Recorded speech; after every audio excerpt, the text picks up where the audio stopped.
Muri, dapat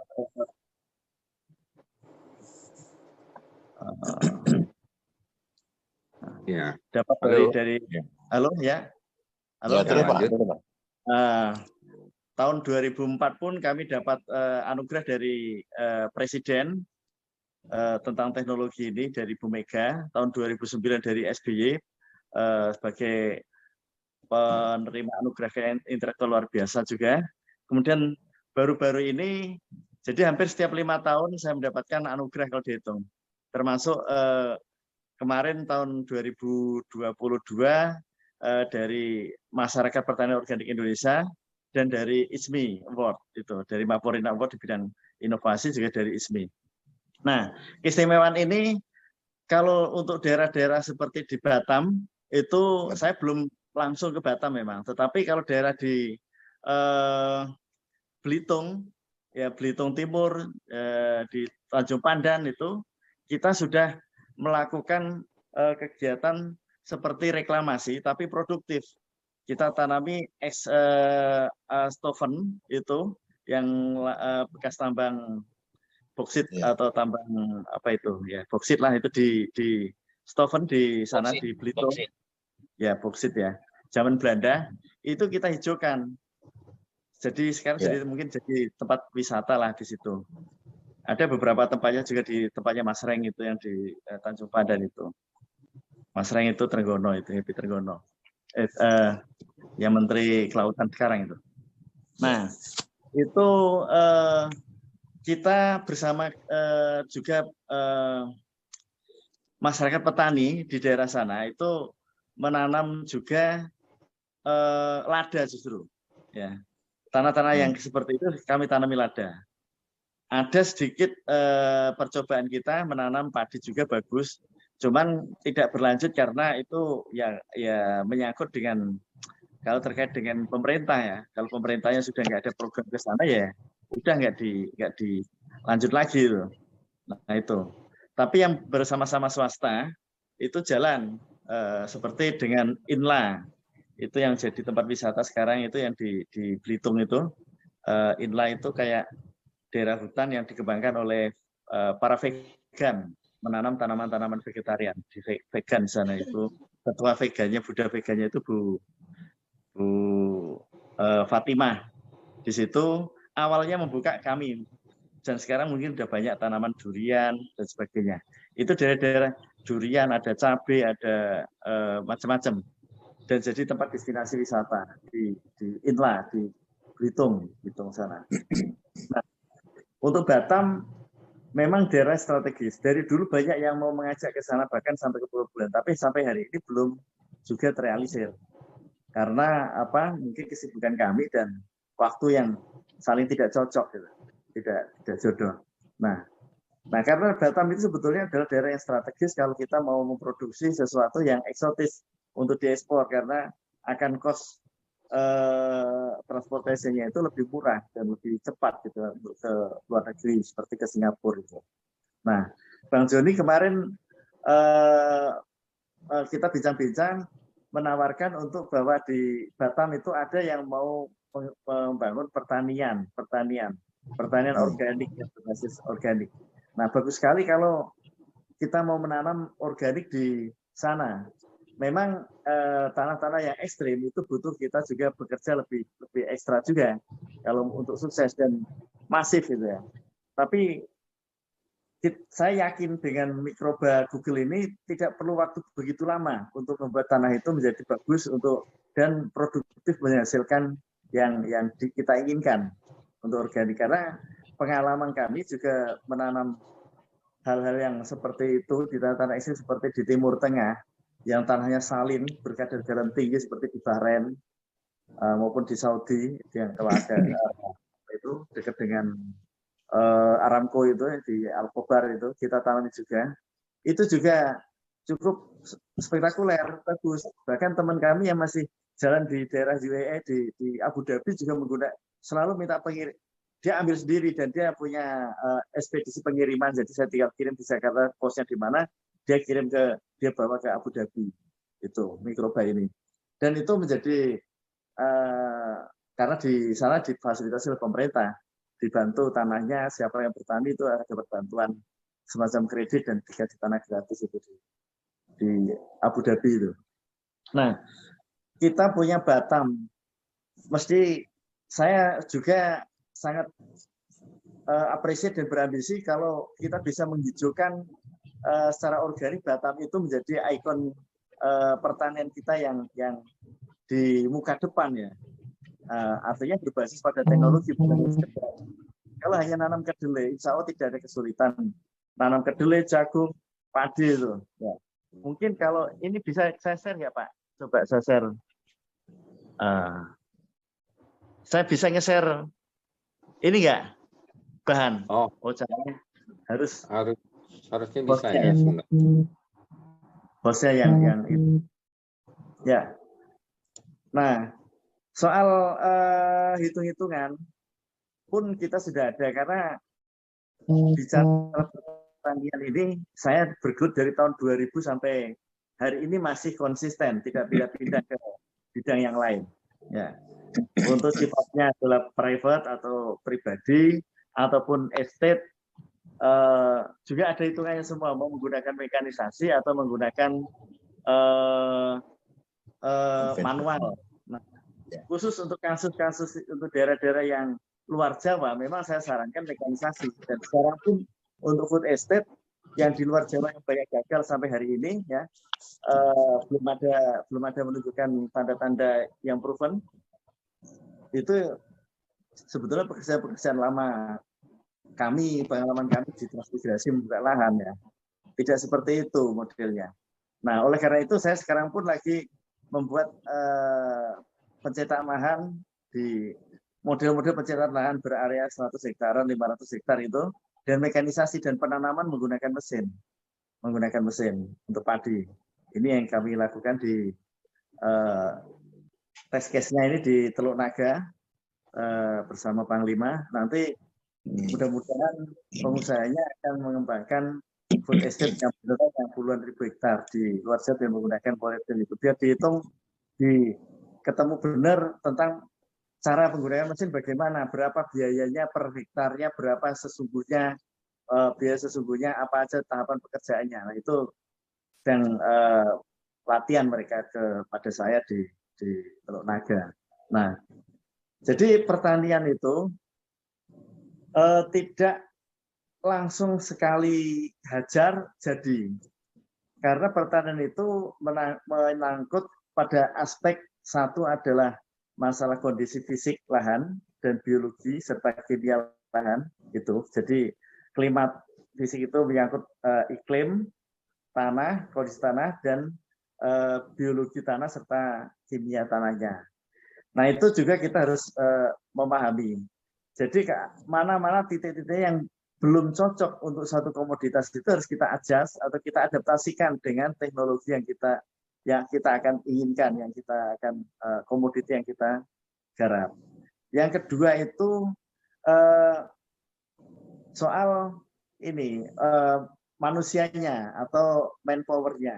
Nah, manpower ini tentu orang-orang yang sudah familiar dengan pertanian itu yang bisa akan dan bersungguh-sungguh di pertanian itu yang di lapangan yang memiliki rasa mencintai dan memiliki itu yang biasanya cepat berhasil gitu. Kalau itu di manusianya, termasuk di situ manajemennya, cara mengatur manajemennya di dalam areal tadi atau dalam berapa luasan kayak semacam sistem perkebunan lah gitu. Nah, dan yang ketiga itu tentang pasarnya.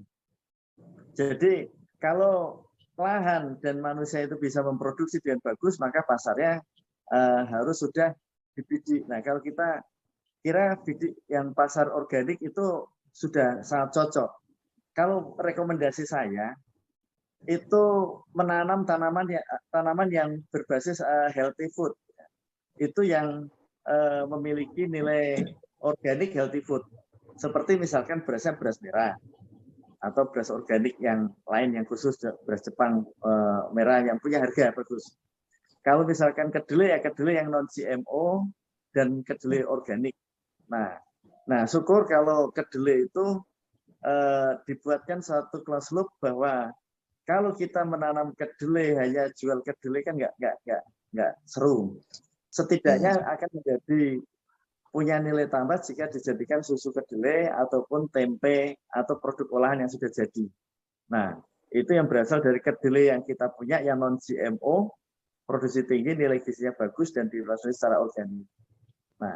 Nah, ada di situ. Jadi ada areal lahan. Nah, ini pun saya contoh-contoh seperti ini sudah saya kerjakan. Contoh misalkan padi di klaster yang 60 hektar itu kita punya penggilingannya dan punya mesinnya, dan itu menghasilkan sampai menjadi restorannya ada di situ, sehingga ada proven bahwa yang kita jual adalah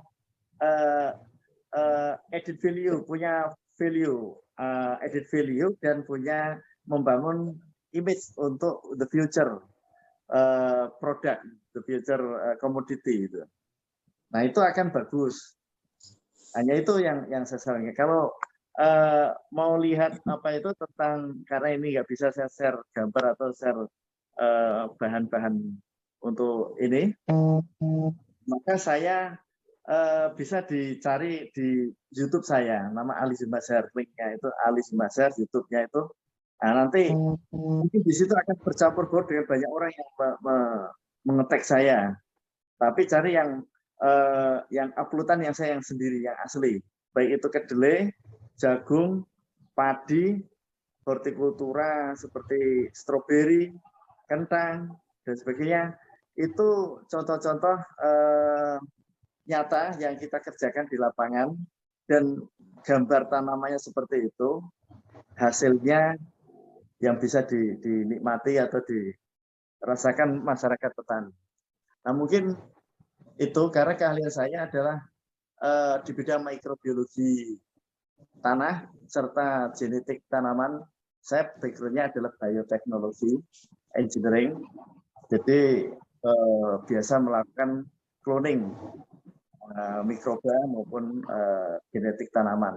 Jadi termasuk padi Trisakti yang kami punya, itu sampai hari ini pun saya kira belum ada yang bisa membuat yang lebih dari yang kami buat. Kenapa?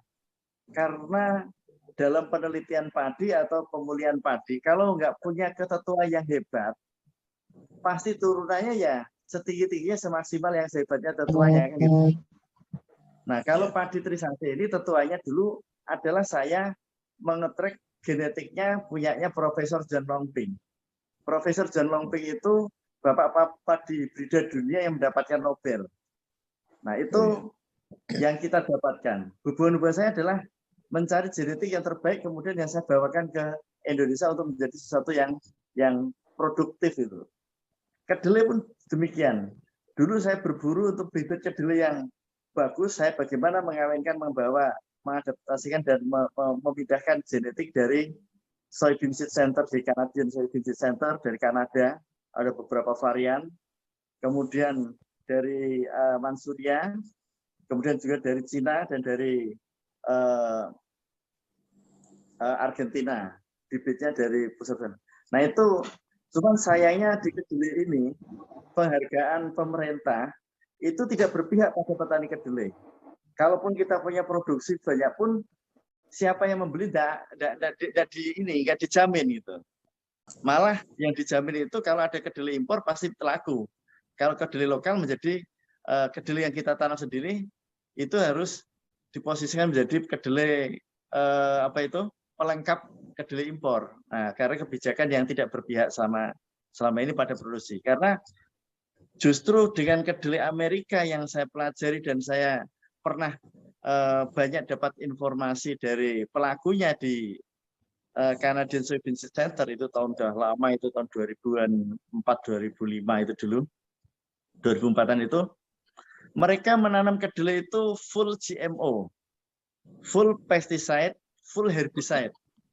Makanya kedelainya mulus. Biji ditabur pun dimakan burung, burungnya langsung mati. Jadi di sana tidak ada binatang-binatang lain selain tanaman itu sendiri. Belum lagi dia menggunakan GMO. Masih lolos dari pestisida, itu masih diperangkap lagi hamanya dengan menggunakan GMO yang namanya BT, Bacillus thuringiensis transgenetik. Nah, maksudnya gimana? Genetik dari Bacillus tadi yang memiliki protein yang mematikan, menghasilkan enzim yang mematikan hama itu masuk di dalam tanaman. Maka jika itu tanaman atau buahnya dimakan sama ulat, maka ulatnya langsung perutnya mual dan kemudian mati dia. Jadi dari makan tanamannya sudah mati. Ya, dari luarnya mereka udah luar biasa kalau melakukan eradikasi atau pemusnahan hama itu dalam skala ratusan ribuan hektar itu menggunakan pesawat itu, jadi nggak ada binatang lain. Beda dengan di Indonesia. Di Indonesia itu yang mengaplikasikan hama itu hanya sepetak, masih ada pohon-pohon lain hama itu atau binatang itu terbang atau hinggap di tempat lain. Jadi tidak sampai musnah, tidak bisa musnah. Berbeda. Nah itu, tapi itulah yang kita konsumsi sampai hari ini, kedelai GMO, kedelai yang murni GMO. Nah padahal itu kalau dari lingkungan pasti dari si budidayanya itu jauh dari ramah lingkungan karena dia berorientasi industri kan.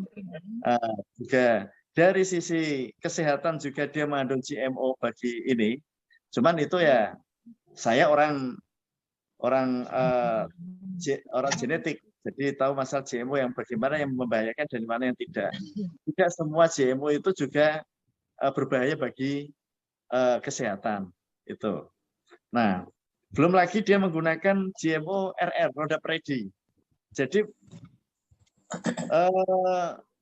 kedelai itu tanamannya disemprot Roundup, itu nggak mati rumputnya. Lah kita harus menyiangi, biayanya jadi mahal. Mereka menggunakan semua serba kimia. Kalau kita menerapkan seperti itu, rame, geger, macam-macam. Kalau di Amerika biasa, jadi tidak ada itu karena mereka ekspornya juga ekspor produk seperti itu. Nah, kita organik, bekerja di organik terlalu ideal, terlalu idealisme. Ya, oleh karena itu kalau pandangan saya, kita bekerja di organik ini adalah mengembalikan kepada keseimbangan kembali. Artinya yang lebih ramah lingkungan dan sehat serta sedapat mungkin tidak menggunakan atau mengurangi penggunaan pestisida maupun pupuk kimia sintesis. Kalaupun ada, ya ada porsinya di dalam yang dimana masih dalam batas ambang batas ini daya dukung lingkungannya itu. Nah itu yang kami terapkan selama ini. Nah mudah-mudahan model yang seperti ini kita bisa promosikan melalui titik-titik di daerah yang secara internasional orang mudah untuk melihat. Seperti mungkin di Batam, kemudian di Bali, di Jawa tempat-tempat tertentu gitu. Bahwa cara budidaya Indonesia itu bukan se-ekstrim di Amerika, Argentina menggunakan untuk kedelai khususnya, kedelai dan jagung, dengan menggunakan transgenetik atau GMO dan plus pestisida berlebihan dan kimia yang sampai kemudian lingkungan itu tidak ada hama lain, itu loh. Kalau nggak percaya cek lapangan ke sana, itu nggak akan ada burung, nggak akan ada belalang, nggak akan ada makhluk lain selain yang ditanam itu karena awalnya sudah dibersihkan hamanya. Di Indonesia kan nggak pernah terjadi melakukan seperti itu. Jadi kita masih petani-petani yang baik. Nah, kita akan bisa menanam juga nggak ada masalah dengan nanam jagung maupun padi beras ya itu. Nah, teknologinya sudah ada, bibit-bibit kita sudah banyak, bahkan bibit yang kita temukan sendiri juga punya yang umurnya pendek tapi produksinya tinggi. Ya karena tadi, karena kami mengambil asal usulnya dari yang nomor 1 gitu. Bukan turunan-turunan kemudian dikawin-kawinkan turunan itu. Mungkin itu Bang Juni sekilas perkenalannya. Nanti untuk Maporina mau punya bisnis organik di Batam itu. Terima kasih Pak Suryo. Ya. Toto. Terima kasih banyak. Mohon maaf sebelumnya nih Prof. Kebetulan kan ini maksudnya baru perkenalan, sehingga Zoom-nya juga mungkin terbatas ya waktunya. Mungkin kalau Profesor Ali berkenan, sehingga bisa juga membagikan atau share screen-nya. Apakah bisa setelah ini kita lanjutkan dengan Zoom lagi, tapi khususnya mungkin dari Profesor Ali, atau ya kita setting waktu lain di mana ya mungkin bisa share lebih banyak ya. Saat ini jadi memang baru ya maksudnya memang tahap perkenalan dulu. Nah, saya kira dari pihak kami sudah ada yang memulai menanam organik dan kami juga sudah cukup paham mengenai bahaya-bahaya daripada GMO maupun pestisida kimia yang dimaksud. Justru itulah kebutuhan akan kedelai organik ini. Kebetulan sekali di Batam cukup banyak ya restoran-restoran vegetarian maupun vegan. Nah, mereka inilah salah satu target sasaran kita di samping yang disebutkan tadi ya susu kedelai ya. Nah, justru itu kami bermaksud untuk uji coba nanam kedelai dan kebetulan Pak Gideon mungkin masih di lapangan ya sekarang. Kebetulan di Batam ini ada dibuka jembatan yang disebut Barelang, Batam Rempang Galang. Nah, di pulau-pulau itulah sebetulnya menjadi saat ini menjadi lahan pertanian. Nah, saya undang juga Pak Gideon untuk bergabung karena beliau sudah mulai menanam sayuran organik. Memang masih menggunakan cara-cara ya tradisional dalam arti pupuknya juga dibuat sendiri, kemudian mungkin menggunakan untuk pembuatan kompos dengan biodinamik dan terutama untuk pupuknya itu ekoenzim ya. Nah, kita mungkin bisa menyiapkan lahan kurang lebih mungkin 1 hektar dulu untuk uji coba, karena pemikiran kami kondisi cuaca maupun kondisi tanah soil di Batam ini kan berbeda ya. Nah, justru itu untuk mikroba Google ini mungkin akan kita coba produktivitas, terutama sekali masalah biaya ya yang perlu kita perhitungkan, karena itulah nantinya akan menjadi bahan kita untuk bekerjasama dengan pabrik tahu dan tempe di sini, dan kita langsung produksi dan langsung disalurkan pada restoran-restoran tersebut. Tapi kalau biayanya terlalu tinggi, ya mungkin akan terkendala di sana. Jadi, apakah Profesor Ali sudah punya perhitungan biaya penggunaan mikroba ini untuk pembuatan kompos dan pemupukan? Jadi artinya biaya operasional untuk kedelai, mulai dari pemupukan dan terutama sekali juga PHT, pengendalian hama yang ada. Nah, itu kurang lebih untuk per hektar dibutuhkan berapa? Dalam arti hasilnya berapa, produktivitas, kemudian biayanya berapa, sehingga apakah bisa bersaing dengan harga kedelai yang di pasaran saat ini. Mungkin itu dulu yang kita butuhkan informasinya. Baru nanti kita berlanjut untuk tanaman lainnya. Kebetulan di Batam, ya Pak Gideon sudah mulai dengan sayur-sayuran ya, sayuran organik. Nah, juga mungkin kita butuhkan mengenai cabai, karena terus terang Batam ini kebutuhan cabainya cukup banyak. Data yang kami peroleh itu sekitar 8 ton per hari. Nah, ini kebanyakan diimpor dari luar Batam. Sehingga ya tentunya terbuka peluang pasar untuk kita produksi ya. Karena kan kalau dari luar itu ya membutuhkan biaya transport. Itu kira-kira gambaran dari pembicaraan kami dengan teman-teman di sini. Tentunya kita terbuka untuk saran-saran dari Profesor Ali yang sebaiknya kita lakukan di Batam.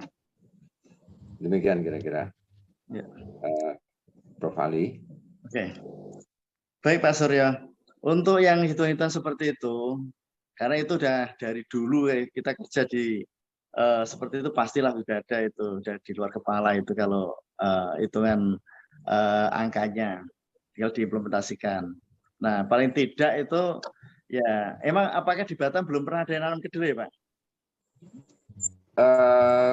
Saya dengar sudah ada, tapi gagal dalam arti hasilnya itu tidak sepadan ya, sehingga supaya kok nampak sana. Kalau diperhitungkan petaninya itu tekor gitu loh, ya jadi hasilnya kurang, sehingga petani di sini enggan untuk nanam kedelai. Ya. Jadi intinya di sana nanam kedelai gagal Pak ya. Memang pertama cara kita menghitung adalah berapa harga kedelai ataupun sayuran atau cabai yang ada di sana, kan itu. Nah itu yang kita akan sebagai dasar hitungan untuk selanjutnya. Dan yang kedua kita akan buat menjadikan perhitungan itu dengan produktivitas gitu. Jika itu produktivitas dengan harga bagus tentu akan hasilnya bagus. Soal biaya itu memang relatif masing-masing daerah.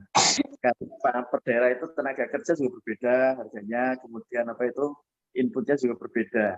Tapi kan akan juga berbeda di hasil. Misalnya contoh kalau di Kalimantan, saya nanam kedelai harganya di sana per kilo 15.000. Ya produksi saya cuma 3.000, jadi saya untung. Tapi nggak munafik, dapat untung besar nggak ada masalah gitu loh. Karena memang pasarnya ada. Nah kalau misalkan dibandingkan dengan nanam di sana pas kayak kedelai impor katakanlah. Kedelai impor per kilonya rata-rata 10.000 harga sekilonya. Nah kalau kita bisa memproduksi dengan hasil katakanlah 3 ton per hektar dengan biaya paling sekitar 5.000 atau 3.000 per kilo, 5.000 lah setinggi-tingginya. Itu berarti kan masih ada untung. Nah, yang nggak untung itu kalau tidak ada produksinya kan gitu. Karena daerah-daerah yang ekstrim itu kadang ya gagal tidak ada hasil gitu. Nah, itu jawaban di teknologi. Di mana daerah itu tidak ada barang pasti harga tinggi. Contoh misalnya cabai. Cabai di sana mahal. Ya benar. Karena nggak ada nanam cabai. Nah, contoh juga seperti Kalimantan itu Palangkaraya. Cabai pasti mahal karena yang menanam cabai sedikit. Kenapa nggak nanam cabai? Ya karena yang menanam cabai susah, karena tanahnya kan tanah pasir, tanah itu ya sama seperti di sana. Nah kita punya suatu solusi teknologi supaya kita bisa bertanam hasil bagus. Nah harga pun dengan harga bagus itu yang kita bidik. Tidak kemudian karena kita kos produksinya murah kemudian kita menurunkan harga, itu enggak. Apalagi bicara organik itu harus membranding nilai yang baik. Nah di situ. Nah, soal cabai itu yang serendah-rendahnya itu yang kita kerjakan dengan BUMD atau Perda Tapanuli Utara itu sampai hari ini pun sudah berapa tahun, 5 tahun lebih berjalan dan hasilnya baru di sana dibuat pasar lelang malah justru per hari ini kemarin 25.000 per kilo itu cabai. Tingginya cabai sampai setinggi orang. Sampai ya produksinya sih nggak intinya sampai 8 bulan 10 bulan itu masih produksi terus. Nah itu gambaran para pengguna teknologi kita.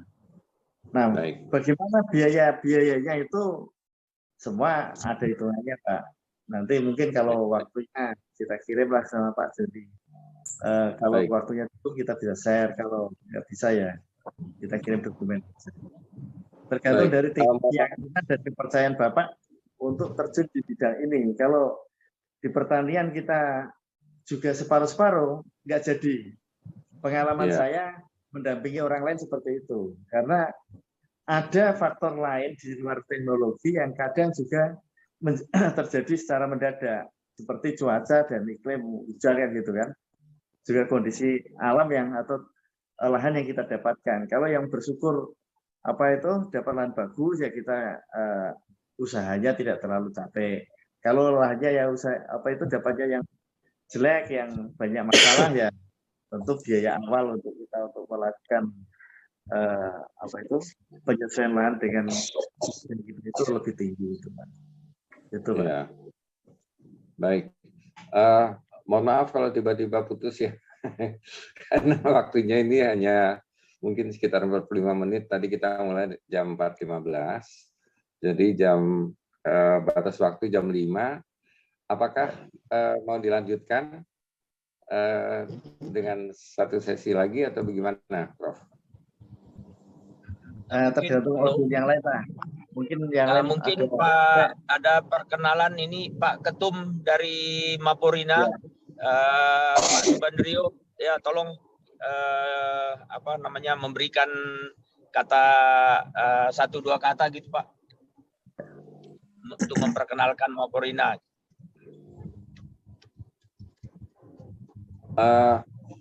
Mikrofonnya belum dibuka itu Pak Subandrio. Masih rapat kali. Pak Hendri. Pak Hendri monitor masih sama Pak Hendri. Tapi belum dibuka juga katanya. Sorry. Tadi saya fotos dari 3 hektar. Lanjut, Prof. Ini ada permintaan dari Pak Jody ini Pak Ketum untuk memberikan sambutan sepatah 2 patah kata tentang Maporina. Nanti soal Pak Suryo, nanti untuk masalah pupuk ini nanti urusannya nanti dengan Maporina dan Pak Hendri. Baik. Ya sama bibit itu Pak. Monggo Pak. Bentar, Prof. Kalau Pak Kati bisa bertanya ke Prof.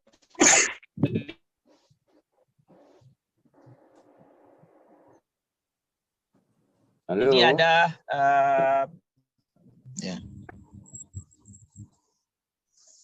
Bapak Ano punya kendala pemasaran harga oleh para tengkulak dari hasil pertanian mereka itu bawang yang harganya jatuh sampai 11.000 per kilonya. Ini yang jadi kendala. Mungkin ada teman-teman yang bisa nyambung gitu dengan beliau.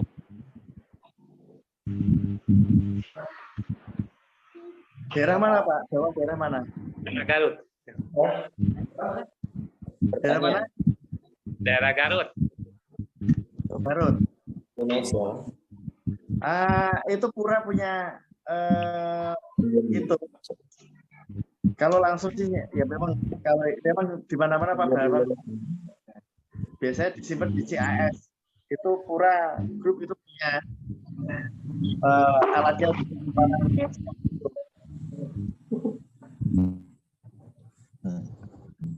itu Pak Ano.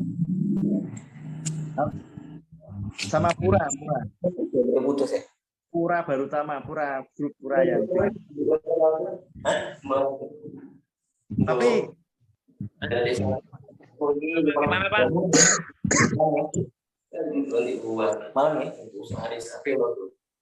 kalau itu memang kendalanya kalau kita itu nggak punya storage atau nggak punya untuk menyimpan pada waktu bersama-sama tidak. Memang harus ada penampung itu yang sekarang ini penampungnya sekarang di mana itu di Brebes ya. Di Brebes itu juga sudah saya sebenarnya Pak jatuh juga. Dari sana mungkin kalau ada pergerakan harga, udah saya kirim sebagian kemarin ke sana. Nanti udah dekat baru buka Google. Nanti pakai di pasca panennya itu jadi inilah idealnya pertanian itu adalah menjadi berkaitan dengan industri. Industri itu apa? Satu kesatuan seperti sawit, kita memproduksi, kita ada pabriknya, pengolahannya. Itu dari skalanya. Nah, misalkan kalau bawang jadikan minyaknya atau jadi apa itu slicing atau bawang goreng, ada setidaknya. Kalau lebihnya nanti diekspor atau dijual. Nah, kalau masa-masa seperti ini, nah alat-alat itu seperti ada storage yang namanya CIS itu bisa bawang itu sampai 1 tahun dalam keadaan yang bagus. Tapi bawang kalau nggak seperti kan, kalau disimpan hanya 3 bulan itu kan dalam waktu 3 bulan kan langsung sudut kan, langsung jadi bibit. Ya.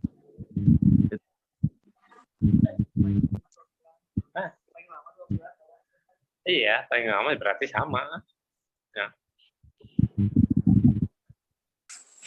Mungkin itu saran saya Pak Ano. Ini mau mengimpor bawang.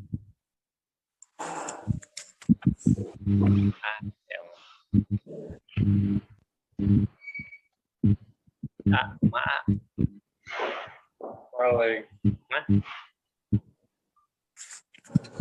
Baik, jadi mengenai bawang ya mungkin akan kita informasikan juga pada pengusaha di Batam apakah ada kebutuhan untuk itu. Kami akan berusaha untuk membangun jaringan supply ke restoran-restoran sehingga nanti kebutuhan mereka apa, dan kalau memang kendala kita tentunya di transport ya, biaya transport yang bisa masuk ya tentunya tidak keberatan untuk kita coba salurkan pada restoran langsung. Baik, mohon maaf tadi Pak Hendri belum sempat bicara ya. Ya, salam kenal saya dengan Hendri dari Mapolres. Tadi ada dari Pak Satu, ada saya jawab mengenai bawang. Yang bawang tadi saya sudah kirim contoh ke Malaysia untuk ekspor, tapi saya masih menunggu respon dari sana. Nanti kalau memang ini segera kita infokan ke Bang Joni. Untuk kebutuhan sayur dan buah di wilayah Batam, sebetulnya kami ada Mapolrida di Riau. Ini ada yang ikut namanya Pak Hartono di sini. Ada Pak Hartono, Pak Rudi ya, ada Pak Rudi ya. Pak Rudi dia adalah sebagai petani sayuran dan buah di wilayah di Riau. Jadi kalau seandainya nanti ada kebutuhan sayuran yang mendesak untuk wilayah Kepri, tim Mapolrida siap membantu untuk wilayah di sana, Pak. Mungkin itu bisa dikembangkan kebutuhannya apa, nanti kita tinggal cara program tanam di sana. Nah, kalau dari luar, saya rasa sayur tidak akan segar. Jadi kita yang kita siapkan lahannya ada. Ini ada di sini Pak Rudi Hartono juga.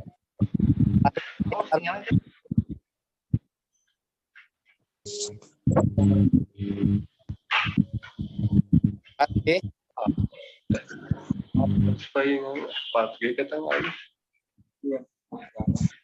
Ya, Pak Rudi nggak bisa komunikasi. Nanti putus. Mungkin dari Pak Ketum ada yang disampaikan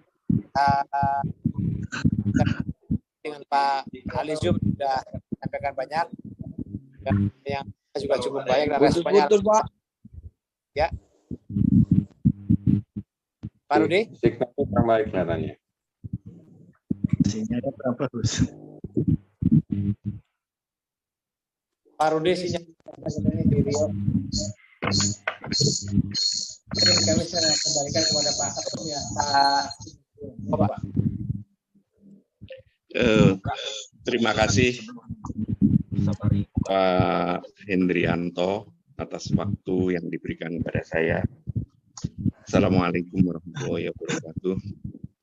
Waalaikumsalam warahmatullahi wabarakatuh. Pada tanggal 18 November yang lalu, pada saat itu dilaksanakan Kongres kelima Mapurina, Masyarakat Petani dan Pertanian Organik, dan amanah untuk menakodai Mapurina itu diberikan kepada saya. Dan insya Allah tanggal 22 Februari yang akan datang, kita akan melaksanakan kegiatan pengukuhan pengurus pusat Mapurina,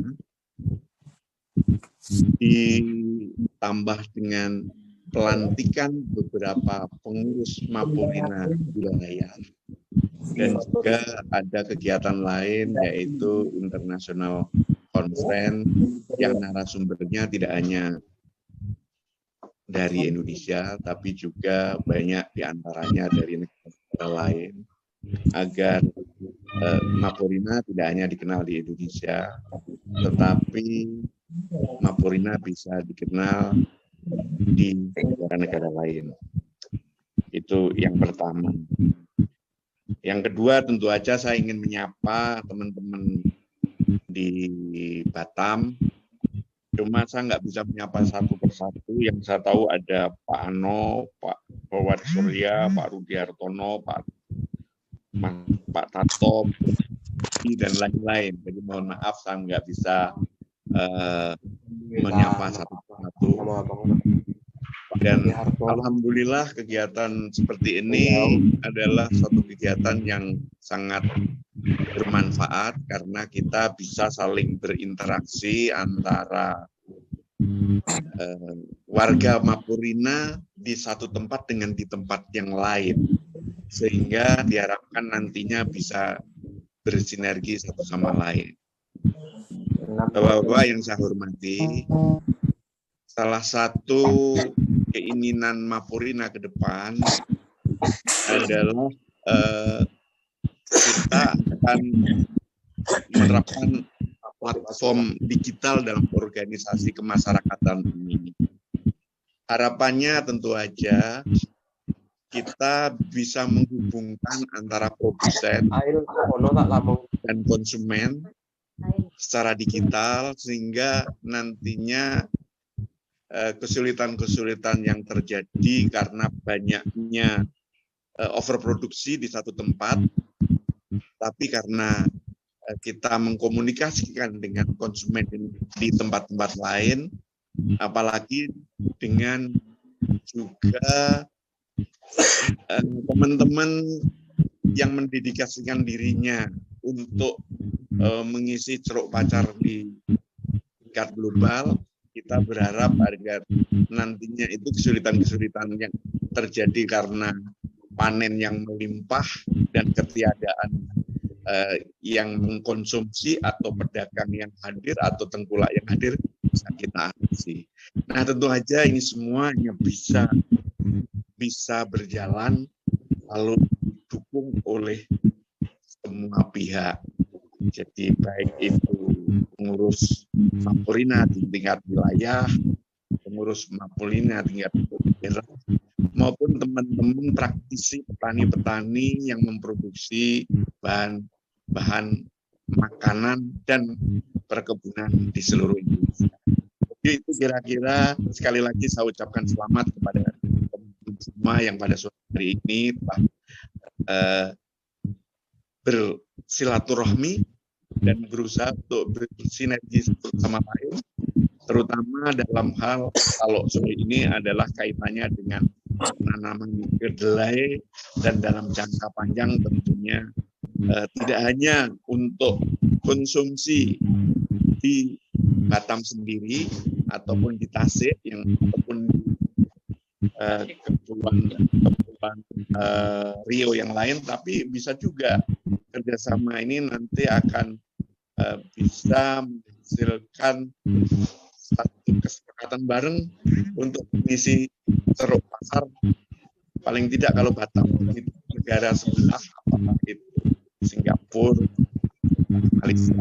Jadi itu aja yang bisa saya sampaikan kepada Bapak Ibu, dan sekali lagi saya ucapkan selamat dan terima kasih atas partisipasi aktifnya sehingga kegiatan ini bisa berjalan dengan lancar, dan terutama tentu aja saya ucapkan terima kasih kepada Prof. Ali Jum yang telah menjadi narasumber. Prof. Ali Jum adalah Wakil Ketua Umum Mapurina, kemudian inisiator pertemuan pada sore ini adalah Bapak Joni Abdullah, beliau adalah Bendahara Umum Mapurina, dan tadi yang pembicara sebelum saya Pak Hendrianto adalah salah satu Wakil Ketua Umum Mapurina. Kiranya sekian saja, dan ada kurang lebihnya saya mohon dimaafkan. Wassalamualaikum warahmatullahi wabarakatuh. Waalaikumsalam.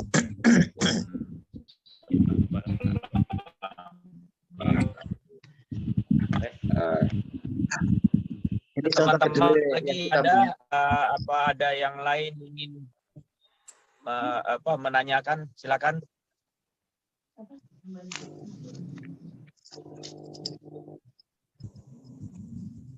Oke. Mungkin dari Pak Tato ada sedikit sepatah dua patah kata, Pak Tato. Oh iya, iya nih. Saya mohon maaf nih Pak Joni atau Pak yang lain. Saya tuh benar masih baru itulah pendatang baru lah di bidang ini. Saya memang lama di Batam Pak, cuman mungkin saya aktif di pemerintahan mungkin beberapa tahun ini saya pensiun, jadi mungkin baru mulai aktif. Walaupun background saya pertanian, tapi memang saya sudah terlarikan kepada bidang birokrasi Pak, jadi mungkin baru terakhir saya masuk ya.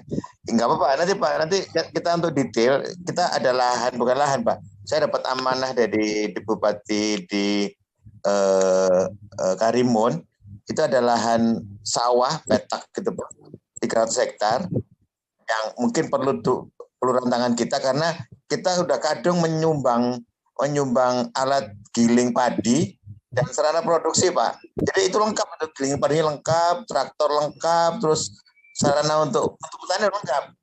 Yang gagal itu karena memang manusianya Pak. Jadi ya salahnya kita juga, kita nggak melatih mereka. Lahannya itu terlalu asam dan salinitasnya tinggi. Ya, itu yang mungkin kita perlu. Mungkin nanti ada Pak Ali bisa ikut nimbrung gimana caranya solusi. Lahannya udah terbuka gitu Pak, sudah jadi sawah. Insya Allah Pak, Tapi kalau urusan tanah asam itu memang bidang kami dari zaman dulu. oh gitu ya Pak. Untuk melakukan tanah asam. Iya, itu aja Pak. Asam sama salin Pak. Asamnya itu kalau nggak salah 4,2 atau 4,6 gitu. Nggak ada masalah. Oh itu Nggak masalah, iya. Ya nanti kita coba cari. Di Papua Merauke aja. Produksinya jadi itu pakai bibit Trisakti sama Migo itu. Iya. Nanti detailnya kita bahas Pak. Soal penanaman padi di Kundur namanya. Kundur itu Karimun. Itu semuanya terlengkap. Jadi kita tinggal bawa tenaga sama mungkin ya sedikit modal kan. Itu aja udah itu bisa ditanami langsung itu. Ya Pak, Nah, itu mungkin itu dari kami Pak. Kalau sudah ada infrastrukturnya yang lain, ya tinggal nanti kita kelola dengan teknologi aja, dengan organisasi. Mungkin nanti Mapurina bisa lihat dulu Pak. Boleh. Ya kapan-kapan saya ajak ke sana lah. Kita lihat terus cari solusinya apa gitu Pak. Iya. Itu saya lihat itu macet. Itu program itu macet Pak. 300 hektar. Kamu di mana gitu Pak? Jadi dari sini 1 jam Pak naik ferry. Itu terus satu kabupaten gini, salah satu kabupaten di Kepulauan Riau Pak. Jadi Kepulauan Riau itu gubernur Pak. Iya. Kita dari sini 1 jam kira-kira ke arah barat gitu Pak. Ya. Kita lebih dekat lagi nanti ke arah Sumatera Darat. Jadi ke Teluk Penyalai itu lebih dekat. Dia kalau kita naik speedboat Pak, naik apa speedboat itu dia ke Karimun dulu baru ke Dumai Pak. Iya. Lebih dekat ke darat. Kalau Bapak lihat peta itu Tanjung Balai Karimun namanya Pak, bukan Tanjung Balai Pedan. Kundur, dia tepatnya di Kundur. Ya, kultur. Nah, itu buat kita PR lah, PR siapapun pasti akan diperlukan kehadiran di sana itu. Ya, Pak Polina siap hadir Pak Toto. Ya Pak, ya, monggo Pak silakan. Mugi-mugi saged kepanggih kalian panjenengan nggih wonten boleh Pak. Nama sampean Pak Kanjeng. Aku waduh sampai. Ya Pak Hendri, salam kenal aja Pak Hendri. Pak Toto niku saking Jawi to, Pak? Iya Pak, saya aslinya Malang Pak. Ya, Malang tahun 8 saya lulusan IPB. 81 saya ditugaskan ke Batam nih Pak ya sampai sekarang Pak. Ya sudah jadi orang lokal lah, orang lokal sini Pak. Tapi ngomong Jawa masih Pak. Sudah di tahun 81 saya di sini. Siap. Ya Pak. Terima kasih Pak Joni sudah menyambungkan dengan berbagai pihak yang luar biasa.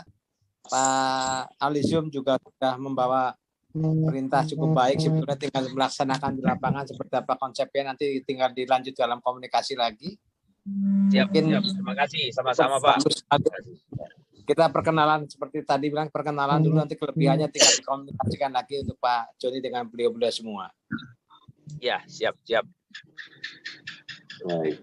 Ada yang lain itu Pak, ada yang di Pulau Mapor. Beliau ini kepala desa. Pulau Mapor itu besarnya 6.300 hektar. Nah, di tengah-tengahnya mungkin masih ada lahan, tetapi sekarang banyak dibeli oleh pengusaha untuk lahan pariwisata. Silakan itu Mas Juri, Pak Juri. Pak Juri. Terima kasih Pak. Selamat sore, salam bahagia selalu. Halo. Ya, terus Pak Juri. Waalaikumsalam. Bisa didengar Pak, suaranya mohon maaf, sebelumnya ini sinyalnya agak goyang nih sinyalnya Pak, karena di desa. Ya, sebelumnya perkenalkan nama saya Zupriyadi Pak, Juri lebih akrab dipanggil Juri, tapi karena memang di desa saya lebih akrab dipanggil Juri.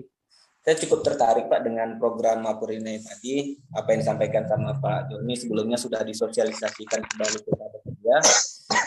Dari program ini, kami selaku pemerintah desa bisa merekrut masyarakat desa untuk bekerja di dalam program ini. Namun ada beberapa kendala Pak, kalau untuk ketersediaan lahan, ini salah satu keluhan kami. Sementara di tempat kami ini, daerah kami ini lahannya sudah dikuasai PT. Apakah ada solusi nantinya Pak ke depannya seperti apa? Karena memang program ini sangat baik menurut saya Pak. Sementara itu dulu Pak, penyampaian saya. Terima kasih. Sama, makasih.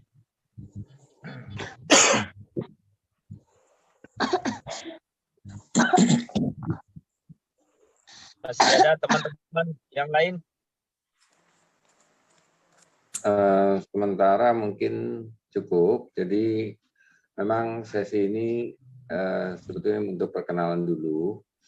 Nah, untuk jadwal selanjutnya mungkin akan kita atur dengan Pak Joni.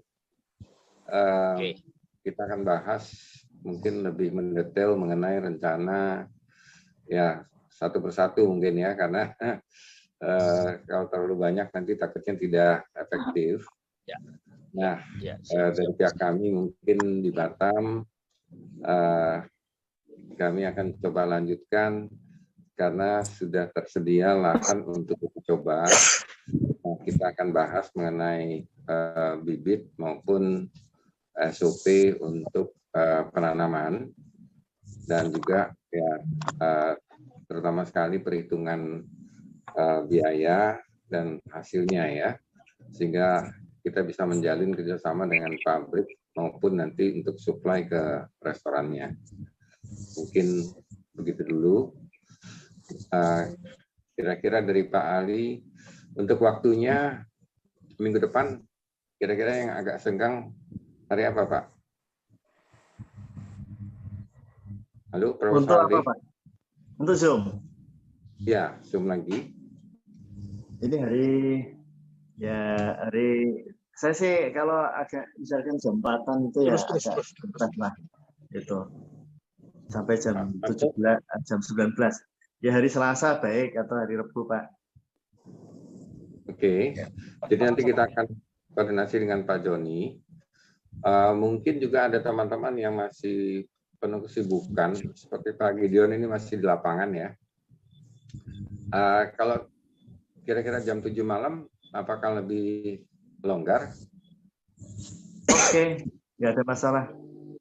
Saya untuk Lebih longgar. Baik, saya akan koordinasikan dengan Pak Joni dan mungkin untuk pembahasan itu kita akan undang petani-petani lain maupun dari Dinas Ketahanan Pangan di Batam. Baik, saya kira untuk sore ini cukup perkenalan kita. Untuk semua, terima kasih banyak atas kehadirannya. Pertama kali ya dari pihak Profesor Alukum, kemudian Mapurina dengan Pak Bandrio dan Kanjeng Hendri ya, dan tentu rekan-rekan lain yang hadir. Silakan Pak Joni untuk penutup. Halo. Halo. Pak Joni. Ya. Ya, siap. Siap, Pak. Nanti kita kontak via telepon dulu, kita bicara apa yang mau untuk kelanjutannya. Nanti saya bicarakan sama teman-teman. Kemudian yang Pak Ano bisa juga berkomunikasi. Pak Ano itu sering ke tempat Pak Haji undang juga. Dan dia tahu tempatnya Pak Sauta. Jadi ini Pak Surya, adiknya Pak Sauta, yang sering ke Pak Haji juga. Jadi nanti bisa dikomunikasikan gitu. Nanti kalau umpamanya beliau juga nanam macam-macam, bawang dan cabai. Jadi nanti kalau umpamanya dibutuhkan keikutsertaan beliau, beliau nanam dan juga sebagai pengusaha di dalam tanian gitu. Jadi bisa nanti kerjasama, kita akan bicarakan melalui Mapurina. Begitu Pak. Baik. Mungkin dari Profesor Ali ada untuk penutupnya. Cukup Pak. Cukup ya. Terima kasih. Baik. Baik, kalau gitu kita akhiri di sini pertemuan sore ini. Terima kasih semua. Ya, terima kasih. Oke, terima kasih semuanya. Prof, sebagai tambahan Prof, tadi saya ditelepon Singapura minta contoh beras organik sama beras merah 5 kilo untuk dikirim ke Hong Kong, tapi dia butuh speknya dulu. Ya ini begitu sudah dapat spek, baru kita mereka akan bilang oke apa tidak. Setelah itu kita ngirim contoh masing-masing 5 kilo. Oke, nanti malam tak bikinkan ini Pak summary ini ya bahasa Inggrisnya. Oke. Tentang siap. Singkat lah. Gitu. Ya. Ya, oke. Terima kasih Bang Joni. Oke, teman-teman semuanya, Pak Ketum, Prof. Terima kasih Pak. Ya, semuanya Pak. Terima kasih. Assalamualaikum. Assalamualaikum. Ya, Pak. Terima kasih. Assalamualaikum. Nggak ada ampun. Assalamualaikum.